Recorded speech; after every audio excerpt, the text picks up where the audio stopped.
আজ থেকে 500 বছর আগে জগদীশ গাঙ্গুলি নামে এক ভক্ত ছিলেন।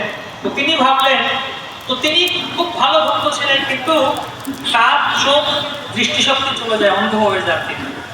তো প্রতি বছর গ্রামবাসীরা তারা নবদ্বীপ থেকে যেত জগন্নাথ পুরীতে রথযাত্রায় অংশগ্রহণ করতে, হেঁটে যেত। তার চোখের দৃষ্টিশক্তি হারিয়ে গেছে, অন্ধ হয়ে গেছে।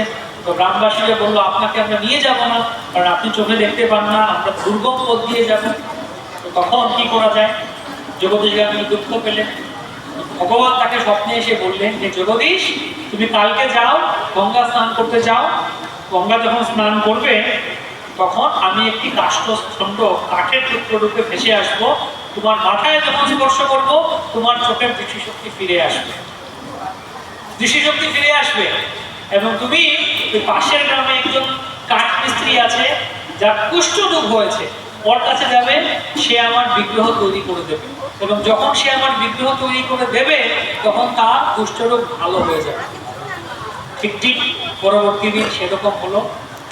জগদীশ গাঙ্গুলি স্নান করতে গেলেন, জগন্নাথ কাঠের টুকরো রূপে এলেন, এবং সেই কাঠের টুকরো দিয়ে সেই কুষ্ঠরোগী স্থপতি কাঠ মিস্ত্রি জগন্নাথের বিগ্রহ তৈরি করে দিলেন।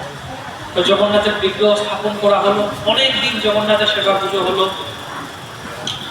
আবার অনেক বছর পরে জগন্নাথ ভাবলেন যে তার সেবা আবার লুপ্ত করে দেবেন। তো কি হলো?